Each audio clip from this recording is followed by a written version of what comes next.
Bonsoir à tout le monde. Je vais commencer par présenter les intervenants qui ont euh, accepté d'être avec nous ce soir dans notre webconférence dédiée aux outils pour gérer les noms dans l'encadrement de la pratique des écrans. L'objectif de notre webconférence aujourd'hui, c'est de donner des petits outils, des instruments, des idées, des suggestions aux parents pour les aider dans les processus d'apprentissage des enfants et aussi pour les aider parfois à quelque chose qui est quand même difficile, qui est de dire non parfois. On ne peut pas faire ça parce que l'âge n'est pas requis ou on ne peut pas encore donner un outil parce que c'est trop tôt. Et parfois, dire non, ce n'est pas évident pour un parent, surtout en tout ce qui concerne les écrans. Donc, je commence par Madame Petit, Nathalie Petit, formatrice certifiée à l'approche neurocognitive et comportementale aux gestions du stress, des émotions et des conflits, auteure et spécialisée dans la parentalité positive et bienveillante, est connue notamment pour la collection Montessori à la maison aux éditions Actes Sud, et encore, j'aide mon enfant à gérer ses colères ou Mon cerveau, ses super-héros aux éditions Atier. Donc, bonsoir, Madame Petit. Bonsoir à tous. Merci.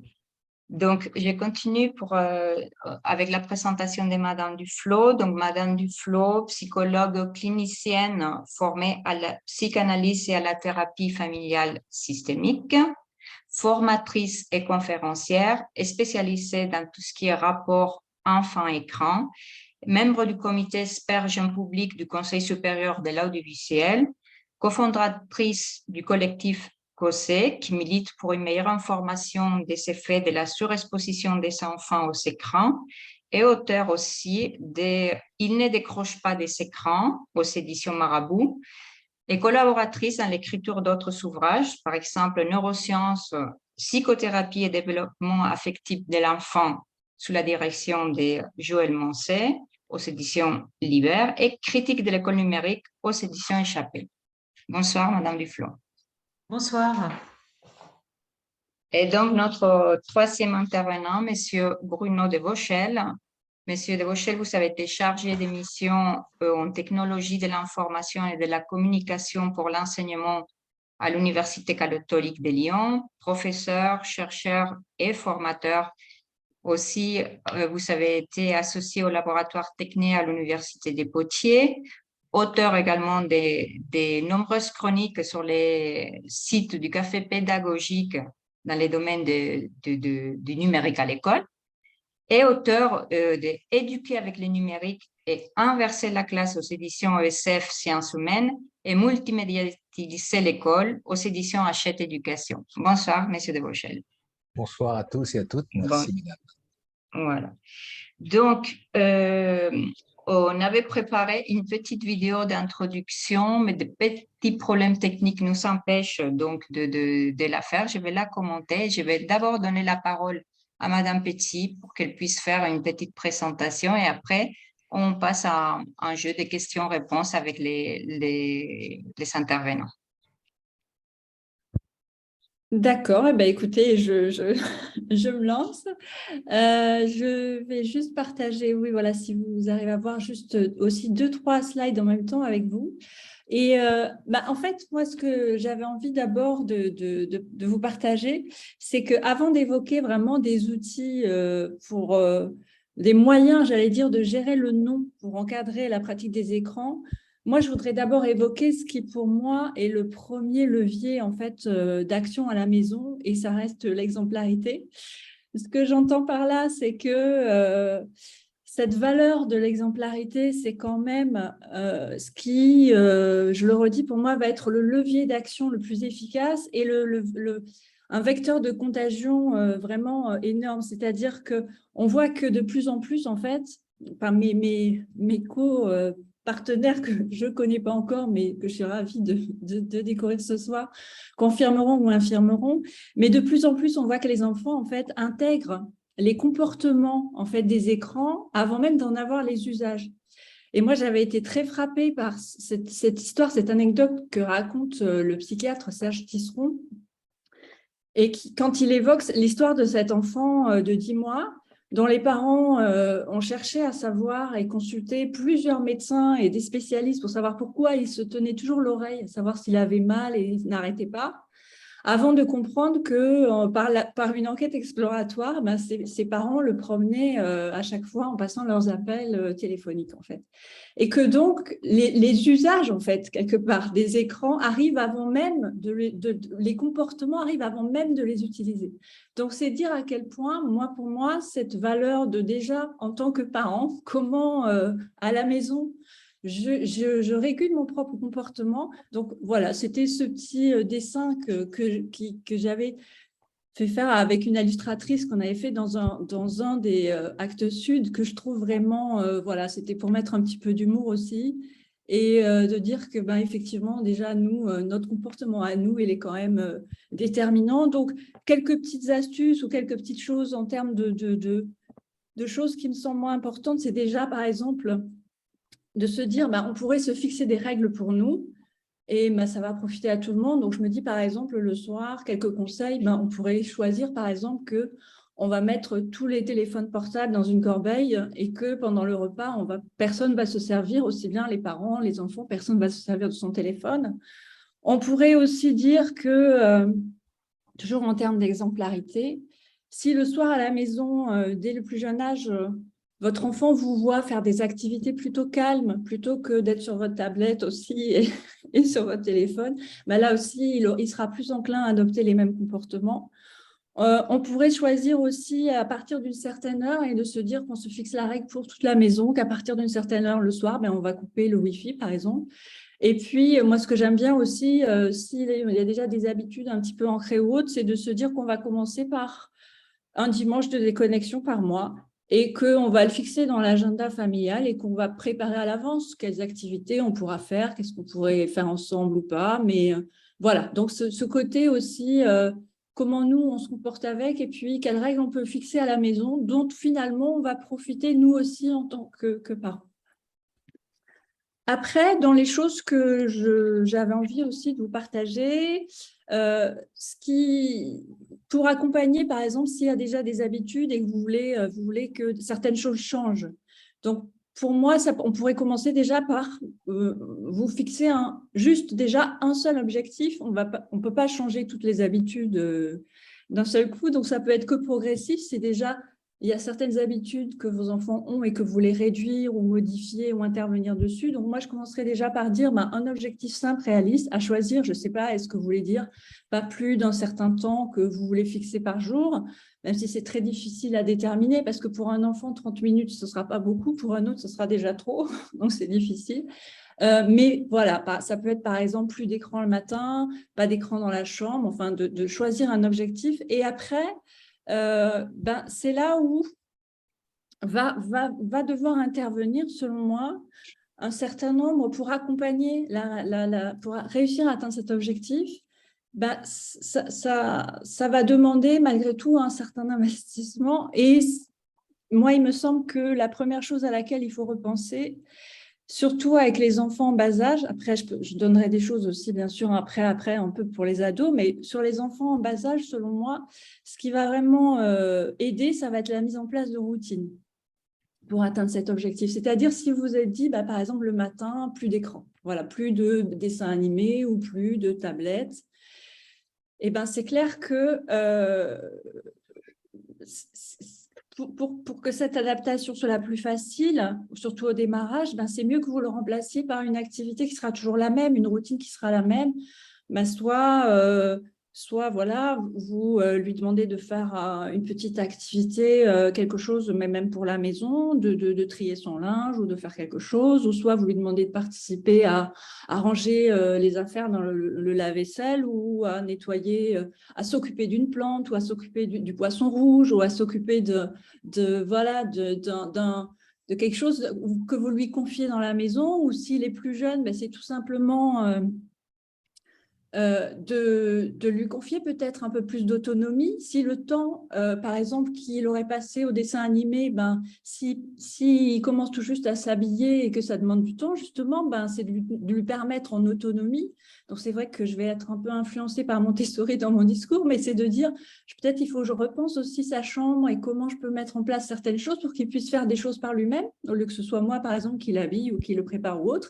Et que ce temps-là, du coup, c'est mon temps de routine où au lieu de je l'habille rapidement et qu'après il regarde son dessin animé, je peux peut-être le laisser choisir lui-même ce qu'il va mettre et puis prendre le temps de s'habiller par lui-même. Ça peut être un exemple. Voilà. Dans les routines, si c'est le retour, il faut que j'essaie de ne pas être trop longue parce que par rapport à ce que je voulais vous dire, juste un autre exemple qui est plutôt bien aussi, si c'est vous, par exemple, qui allez chercher votre enfant au retour de l'école. Là, je trouve que c'est vraiment bien de se donner une activité physique. Soit on rentre à pied, on va au parc, on va faire quelque chose pour… en plus, ça permet de libérer les tensions qu'il y a pu y avoir, voilà, cette activité physique. Et puis, ça évite que d'emblée, on soit tenté de prendre tout de suite un écran ou une tablette. Et si c'est vous qui rentrez, si ce n'est pas vous qui allez le chercher, mais que vous rentrez du travail et que votre enfant est là, soit parce que… il y a quelqu'un qui s'en occupe, qui allait le chercher. C'est pareil, le soir, les jeux tactiles sont des choses qui sont des routines qui sont très, très intéressantes à mettre en œuvre parce qu'à la fois, elles déchargent au niveau émotionnel, elles permettent aux parents, à l'enfant de partager des moments voilà, dans l'intimité ou autre. Et tout ça, c'est des alternatives qui sont vraiment intéressantes au réflexe d'écran.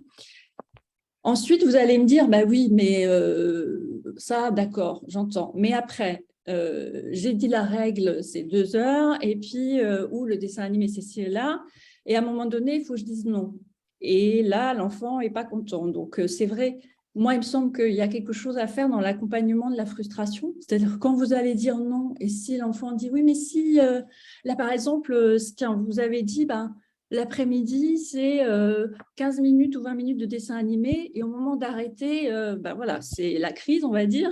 Donc, vous pouvez accompagner cette petite crise au niveau émotionnel. Il y a pas mal de choses que vous pouvez faire. C'est déjà de nommer ce que l'enfant, de reconnaître, voilà, de nommer. En fait, quand l'enfant est vraiment petit, j'allais dire quand il est jeune, à la limite, c'est presque plus facile parce que vous allez pouvoir lui suggérer d'imaginer les choses. Si je prends par exemple le dessin animé que vous arrêtez et que vous dites, voilà, oui, tu aurais vraiment, vraiment aimé voir la suite. Ah, vous voyez la réaction que vous pouvez avoir. Raconte-moi pourquoi tu aurais aimé voir la suite. D'après toi, qu'est-ce qui serait arrivé à ce héros? Qu'est-ce qui va se passer par la suite? Donc, si vous arrivez à être un peu enthousiaste, il est tout à fait possible l'enfant, au moment où il commence comme ça à découvrir ses images mentales, à prendre du plaisir, à raconter, imaginer ce qu'il aurait pu se passer, etc. Donc ça peut être un moyen de gérer cette frustration. Après, si c'est juste la colère, vous pouvez l'inviter, faire un petit jeu, un petit exercice pour juste, vous lâchez pas par rapport à votre non. Non, c'est… On t'a dit ou je t'ai dit, de toute façon, tu étais d'accord avec moi, voilà, maintenant on arrête. Et s'il y a vraiment une colère qui se manifeste, là, il y a des choses que vous pouvez faire en utilisant le corps physique, que ce soit voilà, des petits jeux, des petits exercices. Je ne vais pas forcément tous les détailler là, ou si vous voulez quelque chose de spécifique, vous le mettrez dans les questions. Et puis, voilà, je vous donnerai des petites astuces par rapport à ça. Au niveau, donc solliciter l'imagination en alternative, confier une tâche, donc j'ai dit 2-3 petites choses. Après, bien sûr, il y a, d'accord, on va retirer des temps, si on retire des temps d'écran, qu'est-ce qu'on peut… Pour moi, il faut proposer certaines choses en alternative et des choses qui vont intéresser l'enfant. Donc, à mon sens, la difficulté par rapport au non, c'est que ça ne peut pas, selon moi, ça ne peut que s'accompagner en fait d'un ensemble de mesures qu'on va prendre à la maison en fait. Donc c'est pas forcément ce qu'on a toujours envie d'entendre. On aimerait qu'il y ait une solution magique qui va faire qu'on va dire non aux écrans et que voilà, on a une phrase magique ou on a une clé qui va fonctionner. Mais moi, il me semble que ça peut être au contraire un super questionnement pour se dire, revenir à l'écoute, à l'observation de son enfant et de se dire, là, à ce stade où il en est, à son âge, c'est quoi ses besoins en ce moment? qu'est-ce qu'il est en train de découvrir, qu'est-ce qu'il est en train d'apprendre, qu'est-ce qui paraît l'intéresser. Donc, je propose, en tant que parent, je peux proposer plein de choses et voir aussi, enfin, plein, c'est pas une collection quand je dis ça, mais voir quel est son centre d'intérêt. Un enfant qui est passionné par les coquillages ou qui est passionné par les pierres et qui aimerait faire des collections, derrière, on va pouvoir dérouler des tas et des tas d'activités et des choses, en plus, si ça correspond à son centre d'intérêt, on va pouvoir proposer beaucoup d'activités différentes. Mais là, si je dois dire quelques exemples d'activités qu'on peut donner alternatives, bien sûr que ça va beaucoup dépendre selon l'âge de l'enfant. Chez les plus jeunes, vous allez trouver beaucoup d'activités chez Montessori que les enfants aiment. Il suffit d'aller dans une école Montessori pour voir que quand ils choisissent leurs ateliers, ils sont concentrés, ils sont calmes, ils sont captivés par ce qu'ils font. Et même s'ils ils trient des éléments par les formes, par les couleurs. Donc, ça, c'est vraiment des jeux, des activités qui, du moment qu'elles sont adaptées, encore une fois, à leurs besoins, à ce qu'ils sont en train d'acquérir. Il y a plein de jeux avec des imagiers, il y a plein de jeux de tri, il y a plein de jeux, que ce soit des graines, que ce soit que ce soit des perles par les couleurs, que ce soit... voilà. Après, vous avez aussi tout ce qui est, que j'aime bien, les petits parcours de motricité chez les plus jeunes que vous pouvez composer à la maison. Vous savez, avec vous créez un tunnel, vous créez des petits passages qui demandent voilà, de faire des choses physiques et auxquelles vous pouvez aussi, voilà, qui sont à la fois ludiques. Quoi d'autre vous avez? Alors, bien sûr, chez les ados, ça va être très différent. Je vous ai mis là un dessin que j'aime beaucoup parce que il part de cette idée que, par exemple, un ado qui joue aux jeux vidéo, derrière, le plus souvent quand même, c'est qu'il y retrouve quelque chose. Il y a une motivation. Et donc, selon l'approche neurocognitive et comportementale, elle peut être de différents ordres, la motivation. Mais par exemple, il peut jouer parce que c'est une façon pour lui de gérer son stress. Vous voyez, si on arrive à chercher et découvrir en tant que parent, on part en observateur et en enquêteur pour dire, mais qu'est-ce qu'il y retrouve en fait? Quand il fait ça, ça lui fait du bien, pourquoi? Et si c'est gérer son stress, on va pouvoir lui proposer effectivement un certain nombre de choses, nous, derrière. Si c'est parce que son plaisir, c'est de faire des choses en équipe, c'est effectivement de faire un sport peut-être d'équipe, de faire des jeux avec d'autres, etc. Si c'est de gagner ou vraiment l'aspect compétition, j'ai mis là, c'est le géocaching que je trouve, moi, une super initiative qui est une façon, avec les ados, tout en gardant les écrans, de les faire sortir à l'extérieur. Enfin, je ne sais pas si vous connaissez, c'est en fait des caches qui sont dans la nature, postés à des endroits, et les enfants, avec les GPS, voilà, doivent retrouver, mais ça les pousse dehors. Et moi, j'en connais certains qui sont devenus...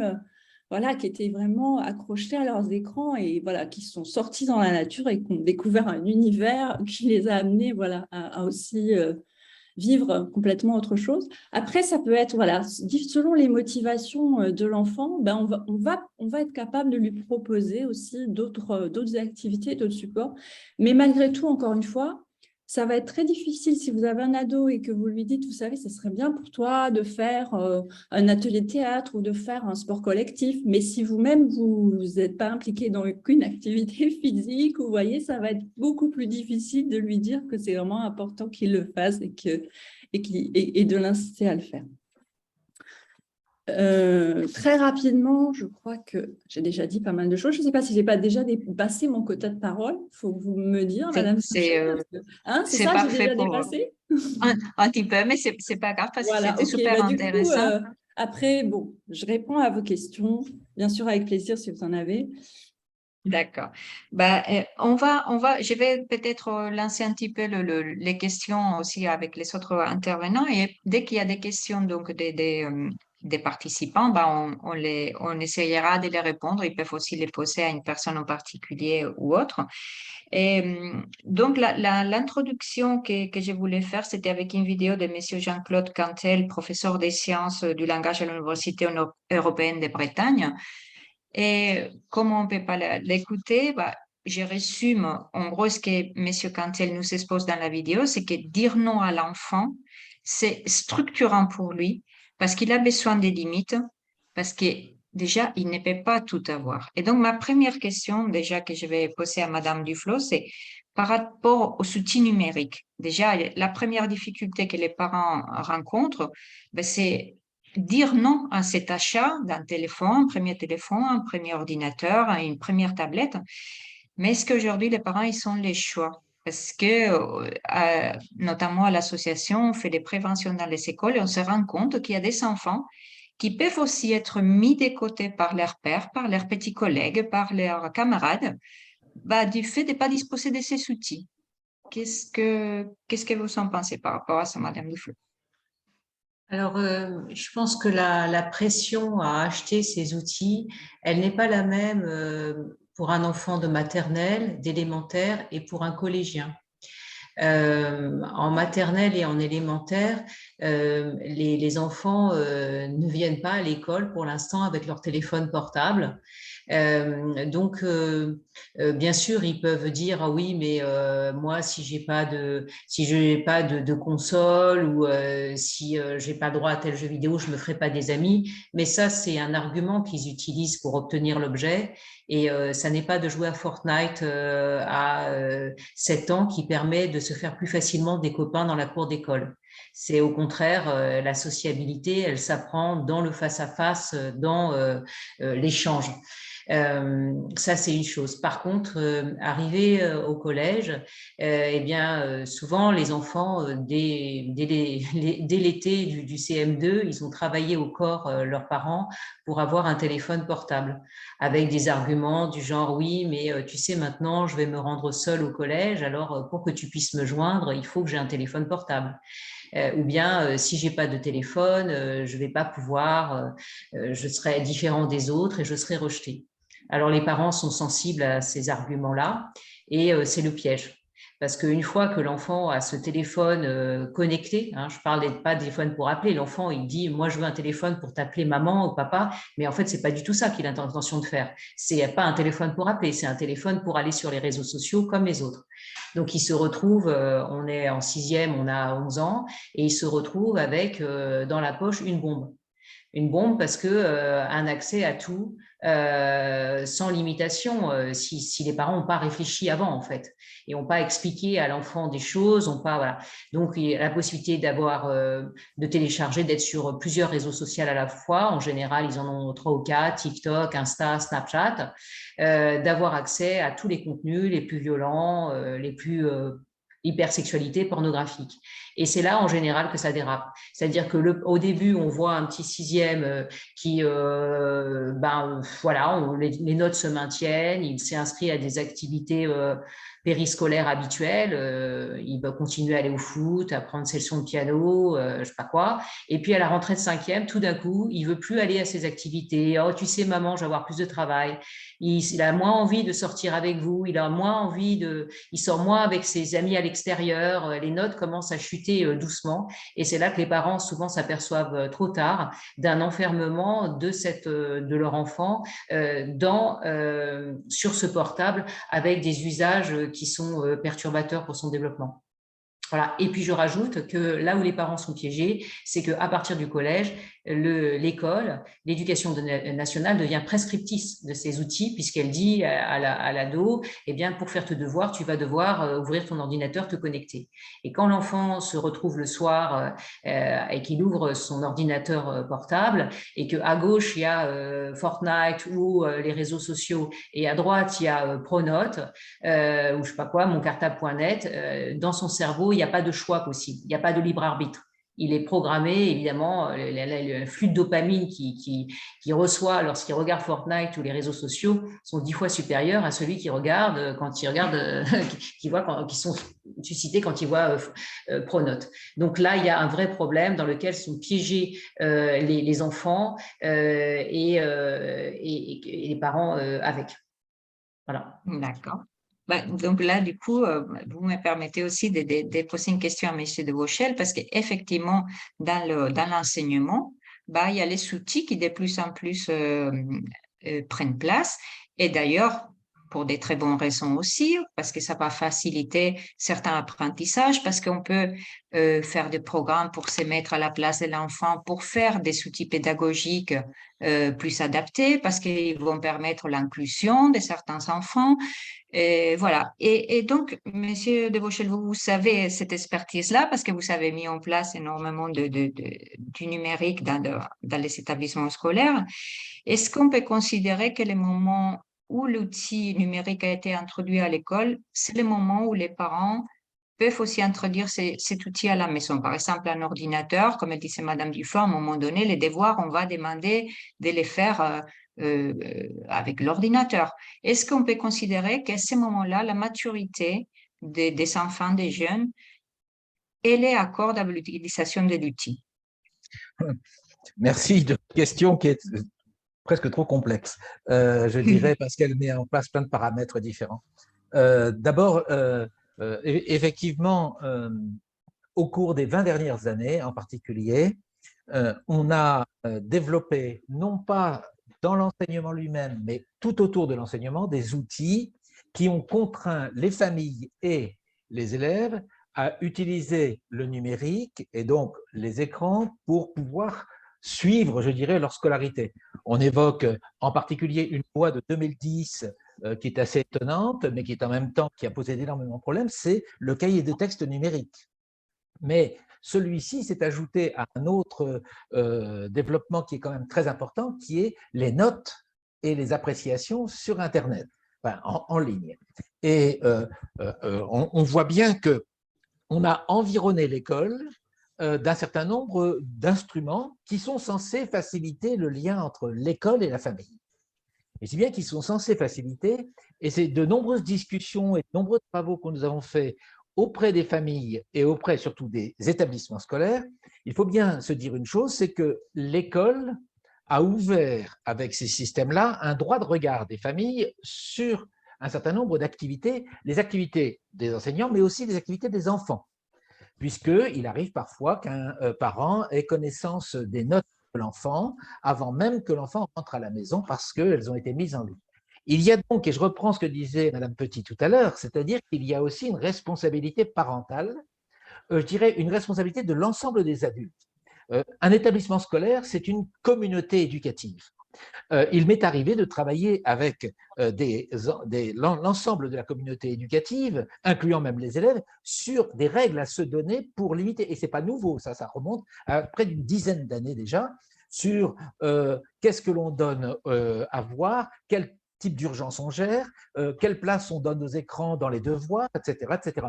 C'est une affaire de communauté éducative et d'enjeu. Alors, il faut aussi relativiser un certain nombre de choses. Il faut distinguer cette partie qui est la partie qu'on appelle, nous, dans le monde professionnel, vie scolaire, qui concerne en fait tout ce qui touche aux présences, absences, notes, emploi du temps, etc., de la partie dite pédagogique elle-même. Alors, il faut bien comprendre que, globalement, sur le plan pédagogique, finalement, même dans les établissements scolaires, puisque j'ai fait une enquête assez approfondie dans plusieurs départements où les élèves disposent d'ordinateurs, même dans ces établissements scolaires, les ordinateurs ne sont pas aussi utilisés qu'on pourrait le penser. Et les prescriptions ne sont pas aussi importantes qu'on pourrait le penser. Nous avons fait tout un travail sur un département qui est très connu parce qu'il était le premier à faire cela, c'est le département des Landes. Et dans le département des Landes, nous avons bien vu que, contrairement à ce que l'on dit, ce n'est pas parce que l'on met des écrans, que l'on met des ordinateurs, etc., qu'ils sont utilisés. Ils sont en réalité moins utilisés, en particulier dans la classe, même si c'est selon les disciplines, mais globalement, et que les prescriptions à la maison ne sont pas aussi importantes que ça. Ceci dit, on rejoint ce qu'on disait tout à l'heure, c'est une affaire d'adultes. Adultes prescripteurs à l'école, adultes prescripteurs à la maison. Et on rejoint en fait quelque chose qui pose problème fondamentalement dans le développement, je dirais, de l'informatique en général et du numérique qui est son descendant naturel. C'est que finalement, les gens qui développent des produits autour du numérique sont des gens qui reposent sur un principe qui est simple, qui est le principe de la facilitation de la vie quotidienne. Et c'est ça qui est une sorte de piège, parce que, par exemple, le fait de pouvoir communiquer par le mail et par des moyens électroniques entre l'école et la maison semble dispenser certains parents de venir à l'école, par exemple. Or, on a vu pendant le confinement que, en réalité, ce que les enseignants et les parents appréciaient le plus, c'était un contact au minimum clinique, au mieux réel. C'est-à-dire qu'il y a des équilibres qui se créent. La question, c'est lorsque les équilibres, je dirais, tombent d'un côté ou de l'autre. C'est-à-dire que les adultes n'assument plus leurs responsabilités. C'est la responsabilité de la communauté éducative de faire des choix, de dire voilà ce vers quoi on va. Alors, c'est évidemment celle aussi du ministère, bien sûr, de donner des indications, mais c'est aussi la responsabilité des familles de dire dans quel sens cela va. Et évidemment, on a, alors je reviens sur le problème des enquêtes qu'on a menées, nous, dans les établissements scolaires, sur les premiers équipements des élèves.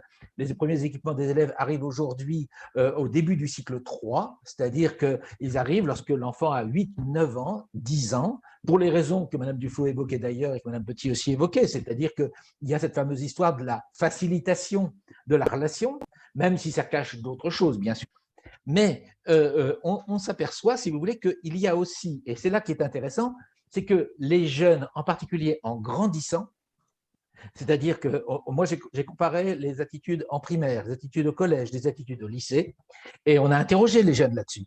Et en fait, il y a une construction de la responsabilisation du jeune face à ces moyens-là, et cette construction de la responsabilisation se fait malheureusement surtout entre eux, beaucoup plus qu'avec les adultes. On a été étonnés, moi j'ai eu beaucoup de jeunes qui m'ont témoigné, de toute façon mes parents ils ne maîtrisent pas, donc alors ça ne veut pas dire qu'eux maîtrisent, mais ils ne maîtrisent pas les mêmes objets.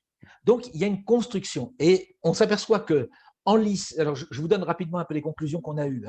En primaire, lorsqu'ils utilisent ce genre d'outils et qu'on leur donne un accès à Internet, parce que ce n'est pas toujours le cas, parfois on fait un téléphone sans accès à Internet, mais quand on leur donne ça, en général, ils sont complètement innocents, ils ne connaissent rien, donc ils sont des proies très faciles. En collège, le problème, et surtout lorsqu'ils arrivent en 4e, 3e, c'est qu'on est à l'époque de l'adolescence, c'est-à-dire l'époque de la découverte du monde. Et cette découverte du monde, elle se fait toujours dans une forme de clandestinité. Et donc, on a des risques énormes parce qu'ils ont l'envie d'aller voir, mais ils n'ont pas les moyens de contrôler ce qui se passe. Et c'est en classe de seconde première qu'on voit se construire des règles. Ils se les construisent entre eux et ils essayent de se protéger. Malheureusement, et on le voit, on a observé qu'en gros, selon les milieux, 5, 10, 15% de jeunes sont en situation de vulnérabilité relationnelle. Et que dès lors qu'ils sont mis en contact de moyens numériques comme cela, cette vulnérabilité relationnelle se trouve augmentée. Donc, ils vont fréquenter des réseaux sociaux, ils vont fréquenter des zones. Alors, là, on parle des réseaux sociaux, c'est bien pour les adultes, mais il faut aller voir ce qui se passe du côté des jeux vidéo et des jeux vidéo en réseau, qui sont beaucoup plus, je dirais, impliquants. On le sait d'ailleurs, il y a des vrais problèmes. Et ce sont ceux qui sont les plus sensibles et les plus vulnérables sur le plan psychologique dans la vie ordinaire, je dirais, indépendamment du numérique, qui vont être piégés, qui risquent d'être piégés par cela. La réponse que l'on donne, nous, en tant que, je dirais, au niveau de l'enseignement, aujourd'hui, enfin, les enseignants aujourd'hui ont énormément de mal à engager un dialogue constructif avec les parents. Il y a pour l'instant encore, c'est en train de se débattre, mais il y a pour l'instant une sorte de séparation très importante qui reste très forte entre l'école, les enseignants et les familles. On le voit dans le cas de Territoire numérique éducatif, qui est l'expérimentation qui est lancée en ce moment. Demain, j'interviens d'ailleurs en Isère à ce sujet-là. Et on voit que la grande difficulté, c'est comment l'école peut, au-delà de la prescription scolaire, entrer en dialogue avec les familles pour résorber ces problèmes qui sont des problèmes de fracture numérique d'un côté, mais qui sont aussi des problèmes que l'on peut évoquer sur les risques de saturation d'écran. Donc voilà, je m'arrête là pour l'instant, mais je reviendrai plus tard sur d'autres points. D'accord. Vous nous parlez des responsabilités d'adultes et des responsabilisations des enfants. Tout à l'heure, Madame Petit nous parlait aussi de leur donner un peu de l'autonomie.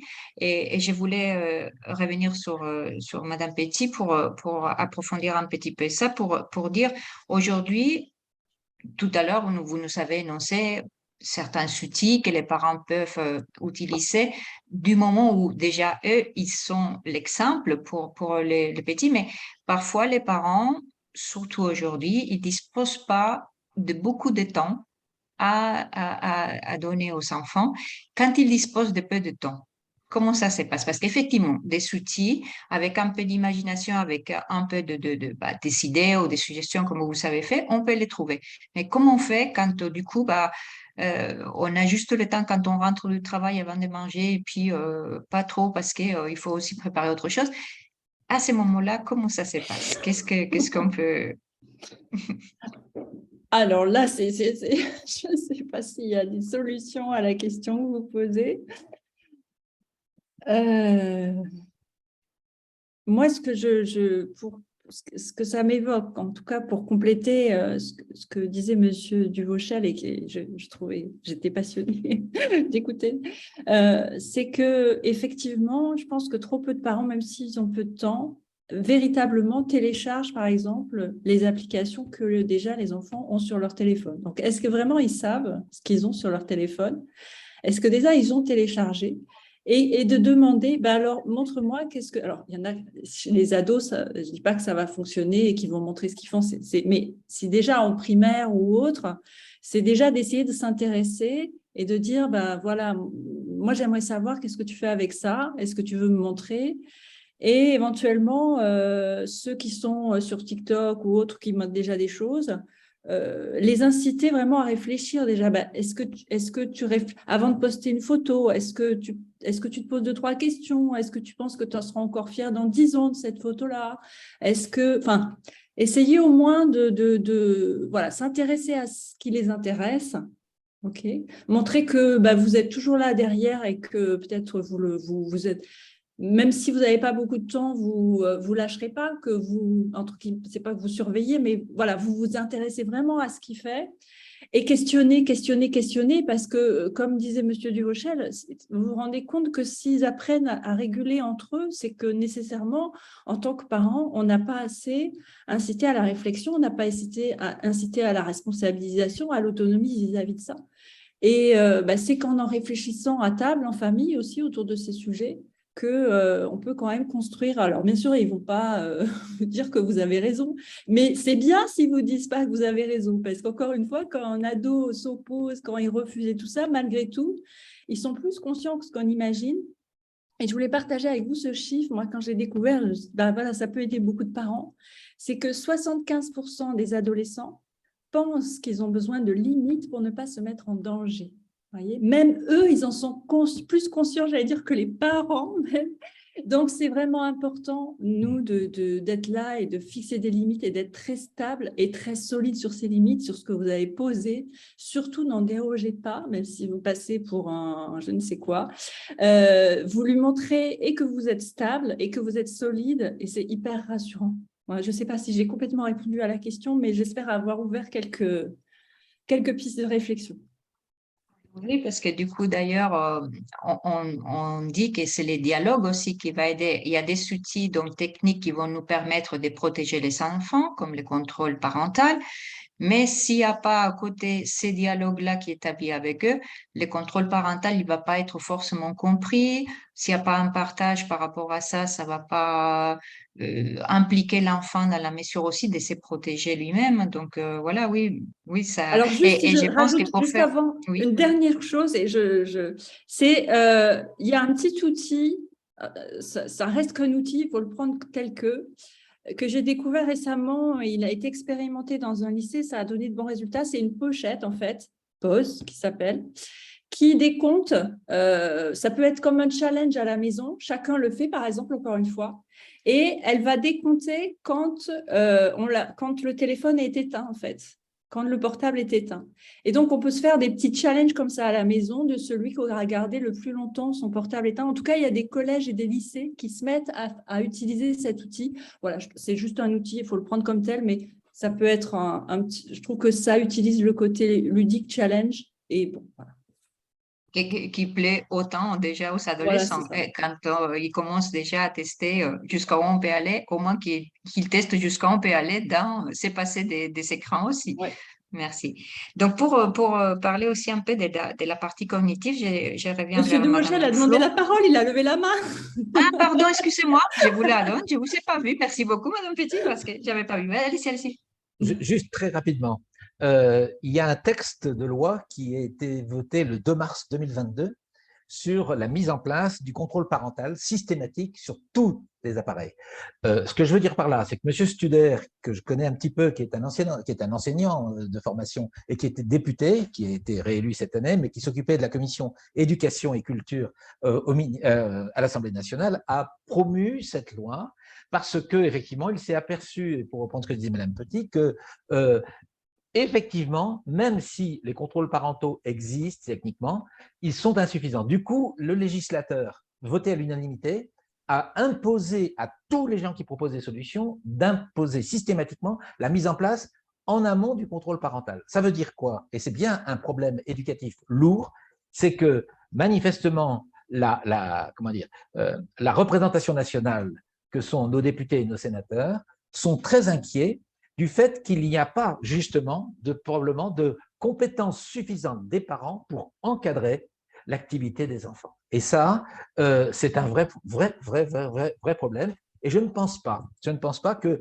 cette loi, aussi bien intentionnée soit-elle, soit suffisamment efficace, parce que de l'autre côté, la grande question, c'est comment aussi éduquer, alors je reviens toujours mon mantra, c'est comment éduquer les adultes et tous les adultes sur le raccrochage avec les parents, les enfants, enfin, il y a tout un tas de choses que l'on peut développer. Voilà, je m'arrête là. Nous avons un peu ces retours-là de la part des professeurs quand on fait les préventions dans les écoles, de nous dire, mais parfois nous-mêmes, on n'a pas assez de formations pour pouvoir accompagner les enfants ou pour accompagner les parents, parce que parfois, comme vous avez dit tout à l'heure, c'est une responsabilité d'adultes qui devrait se faire ensemble, mais parfois, même aussi dans les écoles, ils vont se retrouver des reproches de la part des parents. Tout à fait. Et puis en plus, les enseignants sont aussi des parents. N'oublions jamais que les enseignants sont aussi des parents et qu'ils sont parfois eux-mêmes confrontés aux mêmes problèmes que les parents avec lesquels ils travaillent. Ouais. Donc, merci. Donc, je reviens avec Madame Duflo pour un peu la partie des fonctions cognitives, des fonctions exécutives. Par rapport à ce qu'on disait tout à l'heure, la tolérance à la frustration. Madame Petit nous en a parlé avec son introduction. Et on ne peut pas tout avoir. Il faut aussi laisser ça clair aux enfants. Et tolérer la frustration se produit quand on a acquis certaines fonctions exécutives, celles qui permettent à la personne d'avoir le contrôle de son comportement, la concentration ou autre. Et cette acquisition aujourd'hui semblerait plus tardive que par rapport aux générations précédentes. Et une des causes qui aurait été mise sur la table, ça serait laisser des surexpositions aux écrans de la part des enfants. Est-ce que dire non, ça ne devient pas à ce moment-là une nécessité quand on sait que l'enfant n'est pas au niveau de développement nécessaire pour l'écran? Madame Duflo. Oui, bien sûr que c'est une nécessité et je suis d'accord avec tout ce qui a été dit, mais il y a quelque chose qu'on a mis de côté, c'est la dimension extrêmement addictive des contenus les plus prisés par les enfants. C'est pas les logiciels éducatifs utilisés par les enseignants à l'école, c'est pas Pronote qui est addictif, c'est pas le site impôt.gouv. Non, vous n'allez pas faire de l'addiction avec ça. Mais tous les contenus dont sont friands les enfants, ils sont prévus pour ça, les réseaux sociaux aussi. Et à ce moment-là, dire non, enlever, arrêter, stopper le dessin animé très addictif, c'est-à-dire bourré d'effets visuels saillants, par exemple, ou bien stopper le jeu vidéo, même si on attend prudemment que la partie soit finie, ou bien dire à l'ado, tu as le droit à 1 heure de réseaux sociaux ou seulement 1 heure de, je sais pas quoi, de Netflix. C'est comme dire aux drogués, ce soir seulement 3 grammes de shit. Vous voyez, c'est ça le problème, c'est qu'il faut arrêter de dire, de faire comme si c'était facile. Non, c'est pas facile. C'est pas facile parce que c'est hyper addictif. Donc, la question, c'est à quel âge on l'introduit et où on l'introduit. Vous voyez, c'est ça le problème. Alors, je suis d'accord avec tout ce qui a été dit. Hein. L'exemplarité, Madame Petit a parfaitement raison. C'est-à-dire que avant de penser l'usage de nos enfants, on pense déjà à notre propre usage. Parce qu'effectivement, on ne peut pas exiger quelque chose de l'enfant si déjà soi-même, on interroge son propre usage.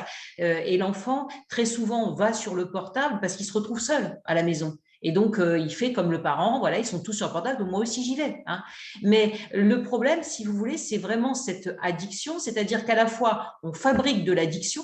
Hein. J'ai souvent cette image, vous voyez, on a distribué des allumettes partout, et ensuite on demande de former des pompiers. Ben, ça va pas, ça va pas. Donc voilà, c'est-à-dire que effectivement l'allumette c'est utile, mais on la met dans la main du sujet quand il sait déjà maîtriser le feu, quand il est en capacité. Si vous distribuez des allumettes à tous les enfants, ça sert à rien de faire une formation incendie, parce qu'un enfant, ce qu'il aime, c'est faire du feu, c'est que ça en fasse partout. Vous voyez, c'est pareil avec l'auto, quoi. C'est bien de savoir conduire, mais on sait très bien qu'on va pas mettre le permis à 10 ans, même si l'enfant aurait les capacités à conduire, parce que tout simplement il n'a pas les capacités du point de vue des fonctions exécutives. Voilà, ce qu'il va vouloir faire, c'est aller le plus vite possible, parce que ça fait partie du truc, quoi, vous voyez, de son développement. Donc, ça fait partie de l'enfance, de vouloir jouer, de vouloir être dans l'excès, etc. Et quand il le fait avec un écran, il est en danger. Alors qu'effectivement, les fonctions exécutives, cette capacité à réfréner, etc., elles doivent s'apprendre ailleurs, dans du sport, dans des relations en face à face, etc. Voilà, comme d'ailleurs le tableau était intéressant là de Madame Petit. C'est pas parce que le tableau de Mme Petit, là, je reviens sur l'ado et ses besoins. Peut-être le risque, c'est qu'on comprenne qu'au fond de tous ses besoins, il peut les trouver dans un téléphone portable. Ben non, il peut effectivement, le téléphone portable répond à ses besoins, elle a raison, mais il y répond extrêmement mal. Voilà, hein, d'une certaine façon. Voilà. Nous avons quelques questions, donc je vais vous lire la question qu'on a directement des participants. Et donc, il y en a une en liaison avec ce qu'on dit. Donc, je vous lis la question telle qu'elle est posée. Bonsoir, l'ordinateur fourni par les collèges est utilisé en classe et à la maison pour les devoirs. On donne l'accès aux enfants à des jeux vidéo, à YouTube, etc. Comme vous l'avez dit, entre l'onglet Pronote et l'onglet YouTube, par exemple, ben, l'enfant, il aura beaucoup du mal à résister à YouTube, aux jeux qu'il aime. Donc, c'est ce que vous êtes en train de nous dire par rapport au côté d'addiction, Madame Duflo. Donc, là, la question continue. J'ai bloqué les temps d'utilisation du téléphone. J'ai surveillé étroitement. Pareil pour la console des jeux, mais je ne peux pas rester au-dessus de son épaule pendant qu'il fait ses devoirs et vérifier tous les 10 minutes ce qu'il est en train de faire. La solution, je trouve injuste de devoir leur donner toute la responsabilité de se limiter. Ils ne le peuvent pas à 12 ans. Du coup, il a passé 4 heures à faire ses devoirs pour des choses qui lui prenaient 3 fois moins de temps s'il n'était pas distrait par les distractions qui passent sous son nez. Par ailleurs, j'ai lu dans une étude commanditée par l'UNESCO que le cerveau retient mieux une leçon apprise sur papier que sur écran. Si elle a tout dit. Alors, cette dame, elle a tout dit. Voilà. Elle a dit, c'est gentil de dire que les parents, ils doivent être là, mais je suis désolée, les parents, ils travaillent. Et quand ils rentrent, on ne peut pas les rendre fautifs de ne pas être là quand l'enfant rentre de son travail. Moi, mes 2 parents travaillaient, j'ai 53 ans, et ils étaient pas inquiets quand je rentrais parce qu'ils savaient que j'allais faire mes devoirs ou pas, mais pas être en danger sur les réseaux sociaux. Elle a dit une deuxième chose aussi importante. Elle a dit, je ne peux pas tout le temps être sur son dos. Bah oui, c'est un ado. Et qu'est-ce que c'est l'objectif de l'ado ? C'est d'apprendre à être seul, c'est d'être dans l'indépendance, c'est qu'on lui fasse confiance, vous voyez, c'est de se libérer. Donc, c'est pour ça que toutes ces histoires de contrôle parental, c'est un truc un peu ambivalent. C'est-à-dire, le discours normalement qu'on doit avoir en tant que parent à son ado, c'est maintenant, je te fais confiance. Je t'ai expliqué, nous avons discuté, je t'ai dit quelles étaient les règles, mes valeurs, et j'ai compris que tu les avais intégrées, je te fais confiance. voyez, et c'est pas de mettre une laisse numérique. Donc ça, c'est compliqué aussi, voyez. C'est-à-dire qu'effectivement, l'envie de l'ado, à partir du moment où il a un contrôle parental, c'est de le faire sauter. Et il y va, et tous les ados arrivent à les faire sauter extrêmement vite, hein, ces contrôles parentaux. Donc la meilleure règle, c'est celle qu'on a intégrée, soit même le meilleur filtre, c'est celui qu'on a. Donc, mais c'est compliqué, c'est extrêmement compliqué parce qu'évidemment, cet Internet, il joue avec toutes les questions que se pose l'ado. Qu'est-ce que c'est le sexe? Qu'est-ce que c'est la violence? Qu'est-ce que c'est, etc. Donc, il a envie d'y aller. Vous voyez, c'est là où c'est un peu, où c'est finalement assez pervers. Et enfin, je rajoute une dernière chose, c'est qu'effectivement, le danger, il n'est pas simplement en dehors de l'école, il est même à l'école, parce que quand on met un accès, quand tous les enfants sont équipés de tablettes, d'ordinateurs pour travailler en classe, ils ont aussi accès à Internet. Et là, le professeur, il ne peut pas du tout voir ce que fait l'ado. Et il peut avoir une classe parfaitement calme. Moi, j'en ai vu parfaitement calme en maths parce qu'ils sont tous sur le film porno pendant que le prof, il raconte, il fait son cours. Donc là, il y a un truc qui ne va pas. Vous voyez, il y a un truc qui ne va pas. Et ça arrive. Monsieur Devauchel, vous vouliez intervenir? Non, je crois qu'il faut être réaliste. Il y a des contrôles, il y a des filtres, il y a dans les établissements scolaires des moyens d'empêcher. Simplement, sont-ils… J'ai tout à l'heure parlé de la communauté éducative. La communauté éducative, elle commence dans l'établissement et elle continue au-delà, au niveau des académies, au niveau des collectivités qui gèrent tous ces accès. Car ces accès sont contrôlés, peuvent être contrôlés. La question, c'est effectivement que dans la salle de classe, lorsque l'enfant se trouve, et j'ai suffisamment vu de salles de classe comme cela, qu'effectivement, il y a deux problèmes. Le premier problème, c'est est-ce que effectivement l'accès Internet est contrôlé ou pas? La réponse est oui dans 80 à 90% des cas, première chose. Deuxième chose, c'est comment l'enseignant organise l'activité. Et je vais revenir à une question qui a été posée tout à l'heure. Comment l'enseignant organise l'activité pour que cette activité soit utilisable et utile par l'enfant? Je reviens à cette question de l'écrit et de l'écran. Je ne dis pas là que cette étude est biaisée dans la mesure où, en fait, ça dépend de l'activité que l'on fait. C'est-à-dire que vous pouvez très bien apprendre avec une vidéo, mais vous pouvez aussi très bien apprendre avec du papier et des schémas. La question, c'est comment vous interagissez avec le support, comment vous vivez le support. J'explique, moi j'ai 4 piliers pour expliquer comment on apprend. Le premier pilier, c'est ce qu'on a dit tout à l'heure, c'est que l'enfant il commence par observer, il imite. Le deuxième pilier, c'est l'enfant expérimente. Et selon les âges, ils n'expérimentent pas tous de la même façon. On n'expérimente pas de la même façon à 12 ans qu'à 16 ans. Ce n'est pas du tout la même type d'expérimentation et ce n'est pas du tout la même.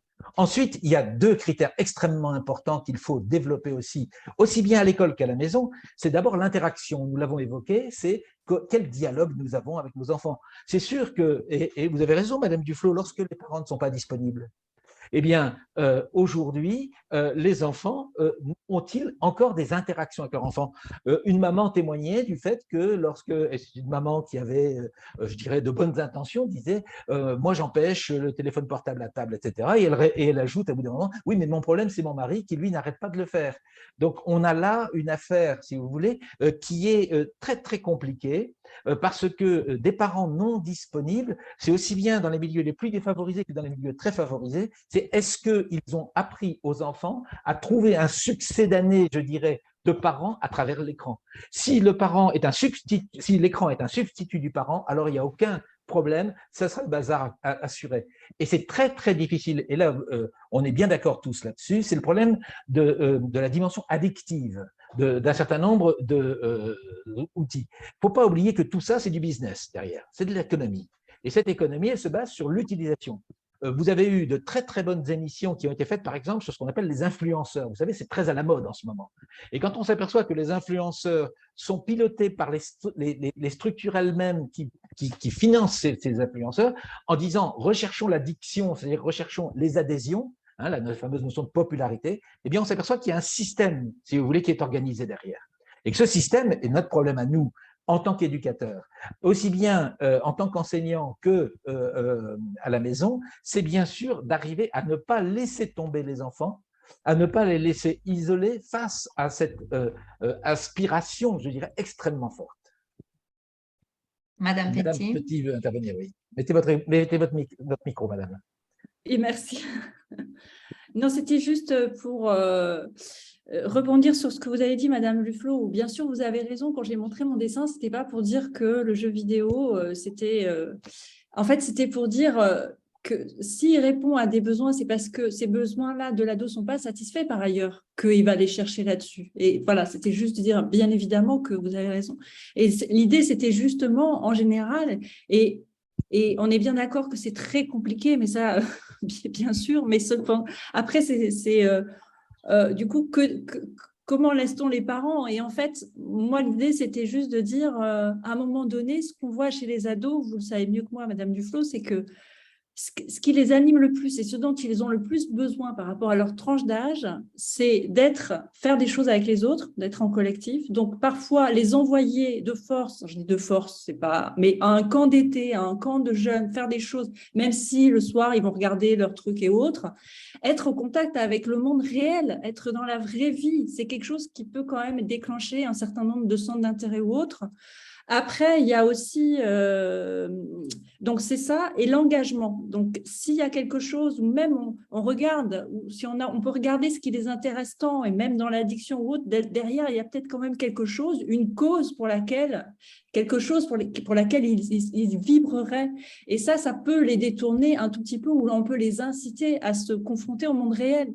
Et par rapport au fait que, et ce n'est pas non plus ce que je vais dire la solution absolue, mais pour les parents qui vraiment travaillent et ont peu de temps, j'ai eu beaucoup de beaux retours et de beaux échanges avec l'association de la Fève qui propose un mentorat, vous savez. Et je trouve qu'un jeune, un ado qui passe une année avec un mentor qui est un étudiant, ben, ça lui fait une autre figure aussi, une autre figure.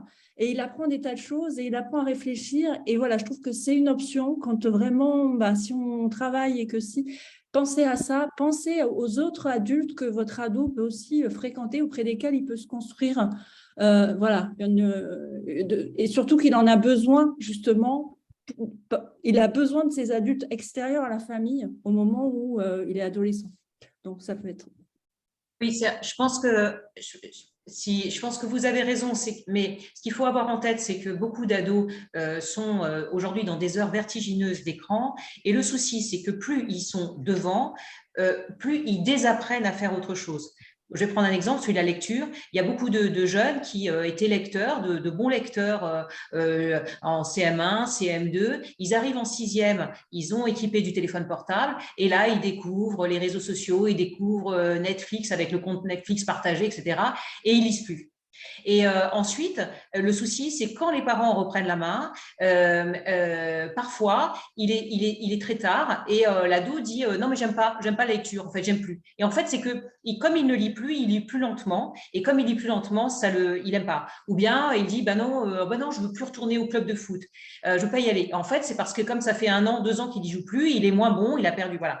Donc, la première chose, c'est qu'effectivement, c'est de ménager des plages sans écran. Donc, vous avez rappelé 30 points que moi j'ai appelé de mon côté, c'est une campagne qui s'appelle les 4 pas. On met pas d'écran le matin, pas pendant les repas, pas dans la chambre de l'enfant et pas juste avant de se coucher, qui va ménager du coup des plages sans écran et permettre à l'adolescent de faire autre chose et de développer des compétences qu'il ne peut développer qu'en dehors de l'écran. Et c'est ces compétences-là que vous avez montrées dans ce tableau. Voilà. Donc, effectivement, mais on ne peut l'amener à cette autre chose que s'il y a des temps repérés dans la journée, valables pour tous, où de toute façon, il n'y a pas de portable, il n'y a pas d'écran en général.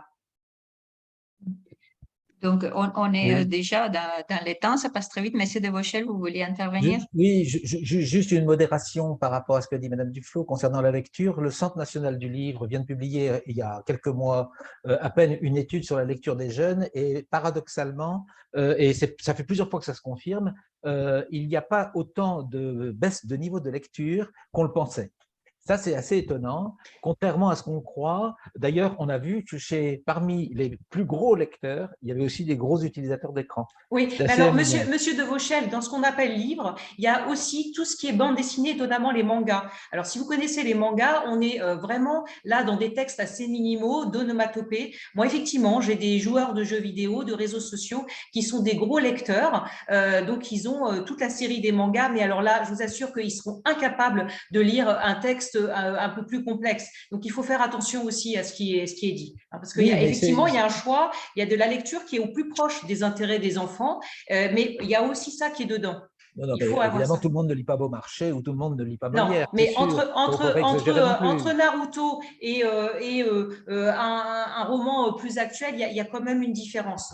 On peut le Non, prendre. mais ça, on est d'accord. Mais ceci dit, il faut aussi garder, je dirais, un équilibre.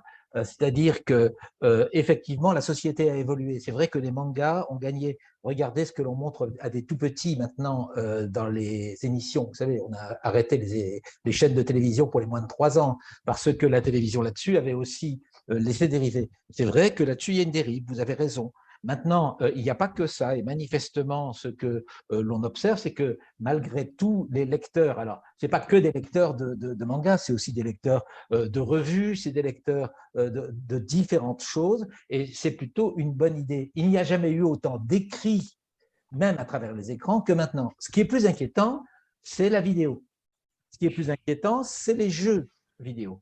Et là, c'est la concurrence entre des vidéos et des jeux vidéo qui peuvent être, et je pense, je parlais tout à l'heure des influenceurs, et cette influence-là, enfin ce genre de médias, peut effectivement, parce qu'ils sont basés, c'est ce que j'expliquais tout à l'heure, sur des systèmes de captation de l'attention, ce qu'on appelle la captologie, hein, vous connaissez ça, hein, c'est une technique qui consiste à… on en est même victime, nous, quand on regarde des séries.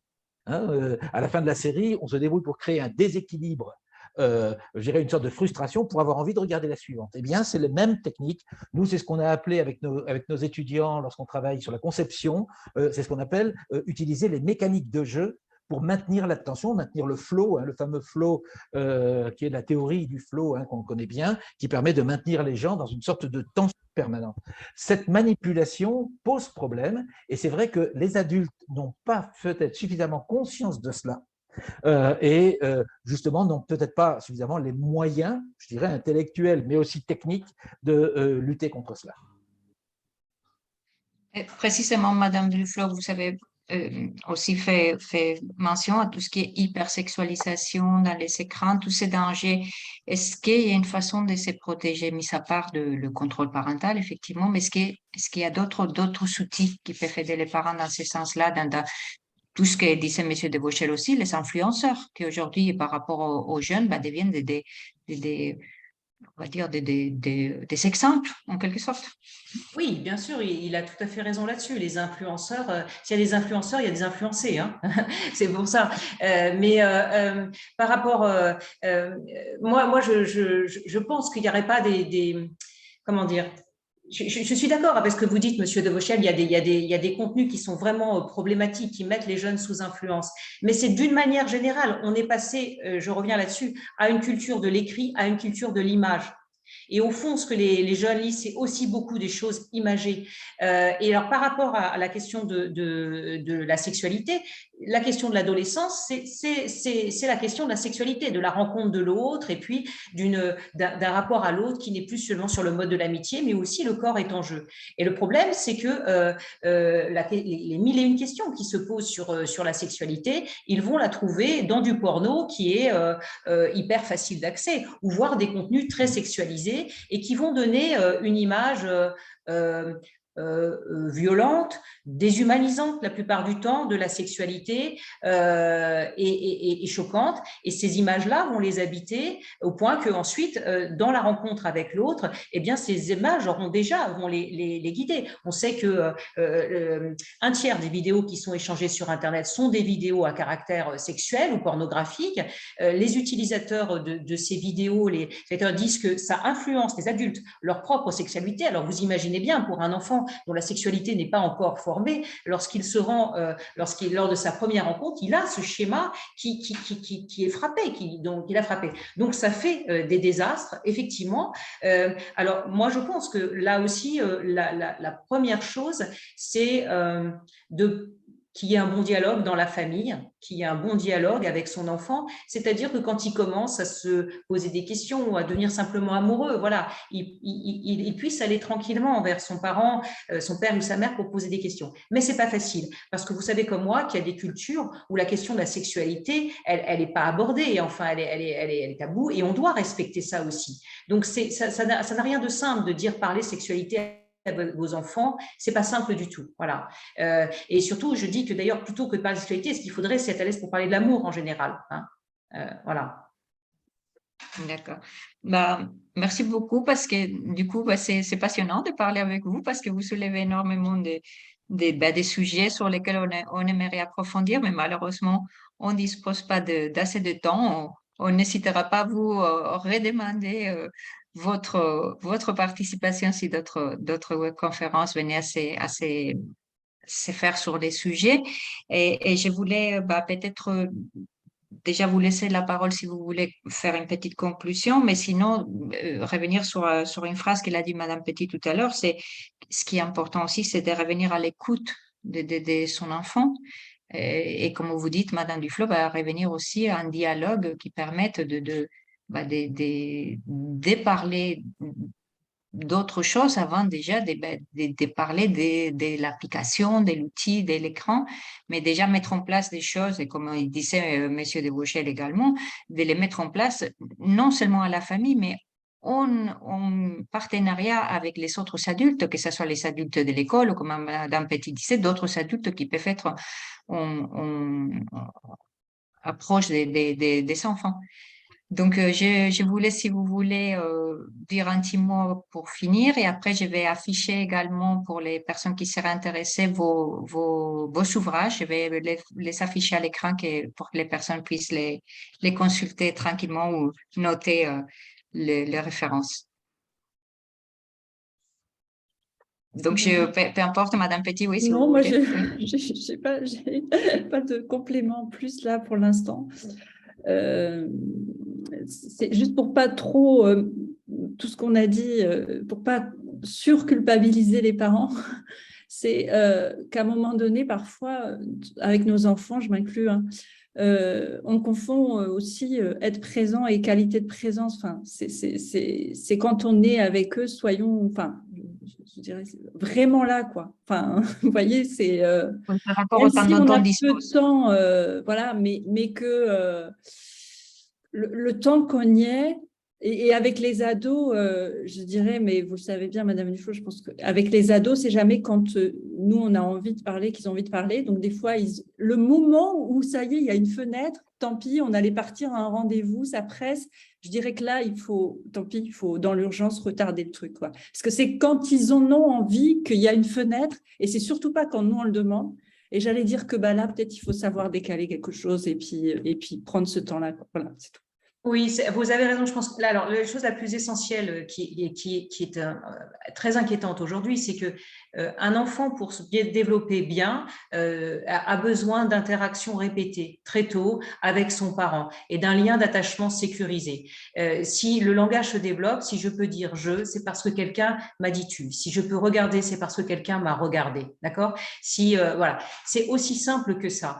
Et malheureusement aujourd'hui, l'écran fait écran dans la relation parent-enfant. Alors, tout petit, c'est ce qu'on appelle aujourd'hui la technoférence. On sait que des mères qui sont dans des interactions avec leur enfant et qui sont interrompues de manière régulière par des notifications sur leur portable, etc., eh bien, ça crée des effets dramatique chez le tout petit, c'est-à-dire que dans les minutes qui vont suivre, il va explorer de manière moins active son environnement, il va avoir plus de mal à reprendre le lien avec son parent et il va être au total plus stressé. Mais c'est la même chose avec aussi des grands, c'est-à-dire qu'effectivement, ils ont, ces adolescents, besoin de notre disponibilité, donc ceux qui doivent utiliser le moins le portable en présence de l'enfant, qu'il soit petit ou adolescent, c'est le parent, et on a sans doute tendance d'ailleurs à l'oublier ensuite quand on est parent d'ado.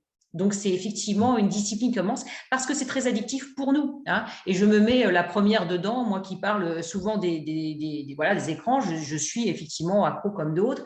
Et par contre, je me félicite de ne pas avoir de petits-enfants parce que je ne sais pas si j'aurais une qualité de relation avec mes enfants aussi grande si j'étais mère maintenant, hein, à cause justement de cette addiction au portable. Voilà. Oui, je voudrais compléter tout ce qu'on vient de dire par un exemple que j'ai vécu, enfin une rencontre que j'ai faite qui était étonnante avec une maman qui est venue me voir à la fin d'une intervention que je faisais justement sur ces questions dans un établissement scolaire. Et elle m'a dit ce qui m'a sauvé, et je dis ça pour tous les parents qui auraient dépassé la limite, dont les enfants auraient dépassé la limite. Elle m'a dit ce qui m'a sauvé, c'est que ma mère ne m'a jamais dit « tu ne me parles plus, je ne te parle plus ». Ma mère m'a dit « si tu as besoin, quand tu auras besoin, tu me parleras ». Et à chaque fois que je la voyais, que l'enfant était pris dans son addiction, parce que là, c'est vraiment une addiction, eh bien, la maman disait à l'enfant, quand tu voudras, je serai dispo. Et l'enfant l'envoyait balader, mais monstrueusement, disait-elle. Hein. Et 6 mois plus tard, après 6 mois de vie très difficile, l'enfant s'est trouvé confronté à une situation épouvantable. Vous savez, ces situations qu'on décrit parfois dans la presse de façon. Et il est allé voir sa maman. Et sa maman, à ce moment-là, a accepté et est resté en contact. Donc, à tous les parents qui seraient face à des enfants qui seraient soumis à l'addiction, ne fermez jamais la porte. Ne fermez jamais la porte. Parce qu'il n'y a rien de pire pour un jeune qui est en cours de décrochage complet, hein, parce que là, c'est du décrochage 24 heures, 24-24, hein, eh bien, ne fermez jamais la porte, même si c'est très douloureux, même si psychologiquement, parfois, la pression est très, très forte. L'enfant a besoin de vous, même quand il est grand. Il a besoin de ses parents. Et c'est face à des situations qu'à un moment ou à un autre, il peut venir vous demander de l'aide. Et quand il vous demandera de l'aide, soyez disponible pour le lui rendre, pour lui donner cette aide dont il a besoin. Voilà, moi je m'arrêterai là parce que ça, c'est pour moi essentiel dans ce que j'ai vécu. Nous restons à l'écoute et on a eu tout un plaisir à vous écouter tous les trois. Merci beaucoup pour votre participation, pour vos interventions, pour vos conseils. Donc, la collection Montessori à la maison par tranche d'âge et j'aide mon enfant à gérer ses colères et mon cerveau, ses super-héros aux éditions Hatier. Je vais afficher également les ouvrages donc de Madame Duflo, Proche pas des écrans aux éditions Marabout. Et après, elle a participé également dans l'écriture de 2 ouvrages, donc Neurosciences, psychothérapie et développement affectif de l'enfant et critique de l'école numérique. Éduquer avec les numériques et inverser la classe aux éditions ESF Sciences humaines et multimédiatiser l'école aux éditions Hachette Éducation. Donc, merci à tout le monde pour la participation et puis à une prochaine webconférence.